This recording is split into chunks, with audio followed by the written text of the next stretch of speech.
If Outrage had a season, it would be late summer 2025. Tennis matches, baseball games, a Diane Sawyer interview. Honestly, I didn't realize Diane Sawyer was still working at ABC News. And that jeans ad, it's back.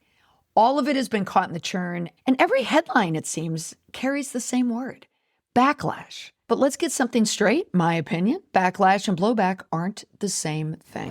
Let me tell you what I told people on stage last week at a keynote in Columbus, Ohio. There is a difference, and it makes a big difference to news coverage and reputation. It's the week of September 8th, 2025, a week that a crisis manager like myself gets herself organized because I'm bracing for the hit. September is the time where we see a lot of stories that cause a lot of reputational damage because they've been planned. Late summer is when we see a lot of viral stories. There's a newsy overlap between viral stories that take off in the summer. Think astronomer, American Eagle, Taylor Swift appears on a podcast. And that podcast explodes, and then she's engaged. Oh my gosh, double gasp. That time of year allowed for a story like that to overtake the news cycle and also the social media cycle. But let's look at the week in backlash. First, did you see me on the Today Show last week? Cracker Barrel trying to win back its loyal base by adding a taste of Southern comfort back to the menu.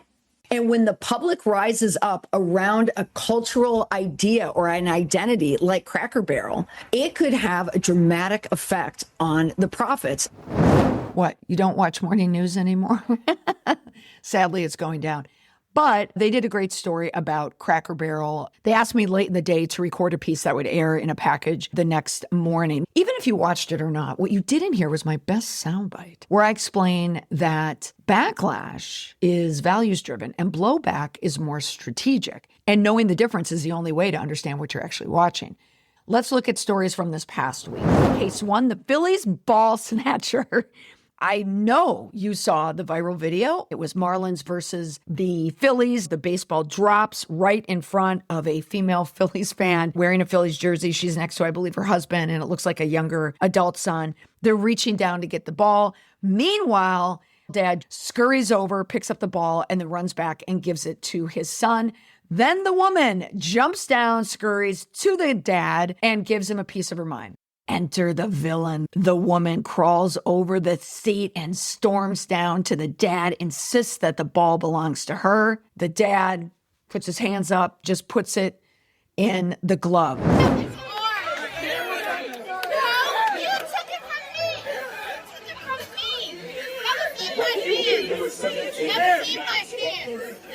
She gets booed, and then she flips off the crowd. So dangerous. I think what we have here is a case of a dad who understands baseball culture and a woman who clearly does not. Now, I saw this viral clip on a weekend trip with 3 of my kids. We went to Wrigley to visit my daughter, Kate, who secured us with awesome seats. She's in her first year of a job in sales in the developmental sales program. We had an amazing day at Wrigley. It was Cubs versus Nats. We thought for sure the Cubs would beat the Nats. Did not happen.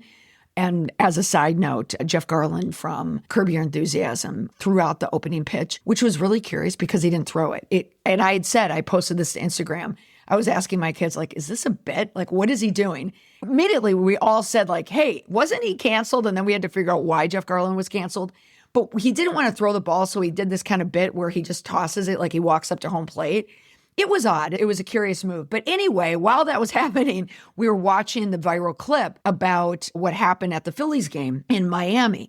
And there was something about that video. I couldn't hear the sound, but there was something in the nonverbals that I saw that kind of stood out. And so I had to ask my son, I'm like, well, wait a minute here. I see something. And we discussed the rules. Anybody's game. You know, when a ball goes into the stands, it's anybody's ball. And the other unwritten rule, like there's an unwritten rule in baseball. When a baseball goes in the stands, anybody can grab it. And then the other unwritten rule, if the ball is anywhere near a kid or an adult gets it, you kind of give the ball to the kid. I will say this from the beginning. The woman was wrong. There was no doubt she was wrong. The dad, great move to hand that ball back to the kid. Why that event was amplified more. Don't get me wrong. This woman was wrong. But I understand what ticked her off. First of all, the ball comes in. They're clearly going for it. So she has an expectation that she's getting that ball. He also knew baseball rules, that he was allowed to snatch the ball for his son. Of course, he snatched the ball. When emotion hijacks your rational thinking, it hijacked the woman. There's no doubt about it. It hijacked the dad. He saw a ball. He's like, I'm getting that ball. But then the dad calmed himself. And this is where I give him tremendous props. He calmed himself instead of getting overly reactive, because we know there's plenty of baseball dads sell for the sake of his son. And parents who control their emotions for the sake of their kids, those are the people who deserve kudos, in my opinion. But that woman, when she walked back and she gave everyone the finger, I thought, this woman has not been in enough ballparks. She does not know what she's doing. Cue the outrage. So that's where I ran to my media partner, Muckrack. I had to scour all the articles out there. I had to watch the videos spread and see the feedback. Comment sections, they exploded. Strangers online started sleuthing to figure out who she was. And what I find fascinating, people still don't know who she is. And I have to give credit here. I actually don't know online, because I was looking at Muckrack. I don't know if she's been outed yet, honestly. Maybe by the time of this recording, she will have been outed. But I like news outlets if they're not outing people, because personally, I don't like vigilantism. I really don't. This woman got beat up enough. She got it in the stadium, and she got it in the ballpark, and she got it through viral footage. I don't love outing this woman, because her life will be just overrun and destroyed because of an emotional moment. And people need to understand when the emotion takes over. It's what you do with it. Now, this dad has been doing the media rounds. Immediately he spoke with NBC 10 in Philadelphia and explained that he was attending the game with his wife, daughter, and son to mark the birthday. He told the outlet, quote, "We were just trying to make this week about him. I felt like Super Dad putting that ball in his glove and giving him a hug. I wouldn't be surprised if Drew works in communication, media, or he's just a smart guy. He knows how to put together a really good soundbite." He explained that he's still in disbelief that she walked down there like that, so we're framing her as crazy. He instead wanted to focus more on just trying to set an example of how to de-escalate a situation in front of my son. I gotta hand it to Drew. That's a great quote.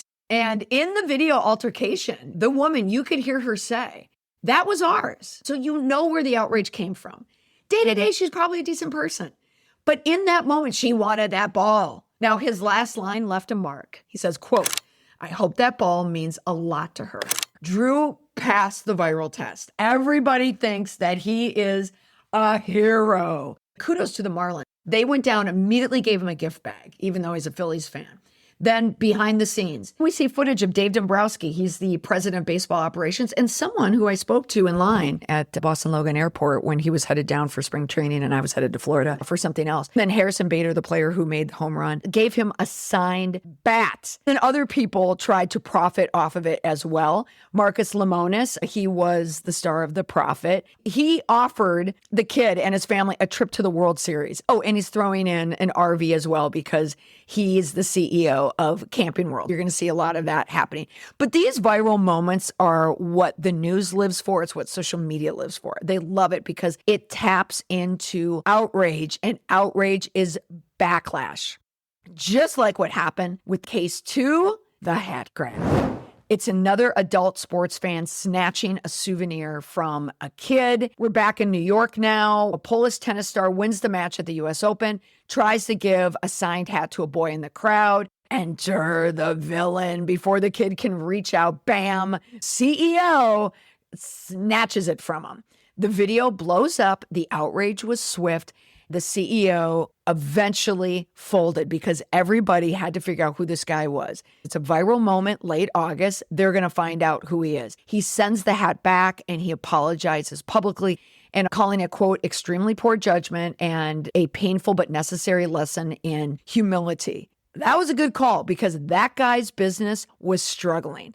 Plus, there was another Polish CEO who runs a very similar business who was attacked, whose business was attacked online. This business owner told the New York Times that he had a deluge of phone calls that were so intense he couldn't cope, and his Google ratings cratered. This backlash can cause serious, serious problems. That's why this CEO writing an apology was smart. He needed to do that. He said, quote, "I'm an honest entrepreneur who's been building his image for so many years, and in 2 days it was crushed to dust."